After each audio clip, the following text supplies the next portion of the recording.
பர்ஸ்பெக்டிவை நீங்கள் வந்து அதில் இன்புட் கொடுப்பீங்க. ஸோ இதுதான் ரிசர்ச். அதை ஏன் பண்ணுறோம், எதுக்கு பண்ணுறோம், எங்கே பண்ணலாம், எப்படி பண்ணலாம் அப்படின்றது இதோட டாக்கோட மெயினான நோக்கம். ஸோ இதில் வந்து ஏன் ரிசர்ச் பண்ணணும் அப்படின்றதுக்கு யாராவது ஒரு ஆள், இப்போ நீங்கள் நிறைய பேர் இங்கே ஃபோட்டோ கேட்டகரி டைகிரேஷன் பண்ணுவீங்க, செகண்ட் இயர் எம்எஸ்சி ஒரு 5 பேர் இருக்கீங்கன்னாங்க. ஸோ யாராவது ஒரு ஆள் ஏதாவது செகண்ட் எம்எஸ்சி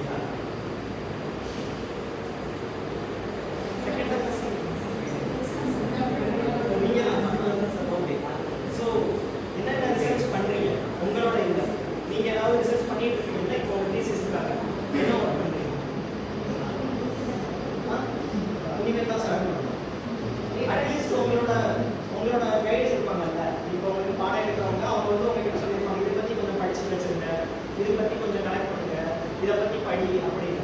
அது மாதிரி ஏதாவது ஃபோட்டோ கேட்டலிஸ்ட். ஓகே, வேற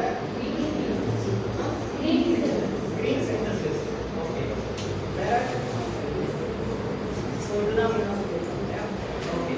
so photo catalysis, green synthesis, இது ஏன் நீங்கள் பண்ணணும்னு சொல்லி ஏதாவது யோசிச்சிங்களா? அது பண்ணுறதுக்கு முன்னாடி ஏன் பண்ணணும் அப்படின்ற ஒரு கொஸ்டின் இருக்கு இல்லையா? ஸோ அதுதான் மெயின். ஏன்னா இப்போ ஃபோட்டோ கேட்டலிஸ்ட்ன்றது நம்மள மாதிரி சிவகாசி இந்த ஏரியாவில் இருக்கிறவங்களுக்கு சன்லைட் வந்து ஒரு நேச்சுரல் ரிசோர்ஸ்.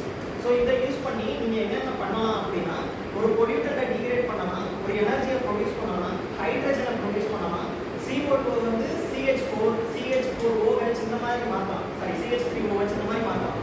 ஸோ இதெல்லாம் C1 கெமிஸ்ட்ரி அப்படின்னு இருக்கும், எனர்ஜி ப்ரொடக்ஷன் இந்த மாதிரி இருக்கும். இது எல்லாமே டைரக்ட் சன்லைட்ல இருந்து எடுக்கிறது.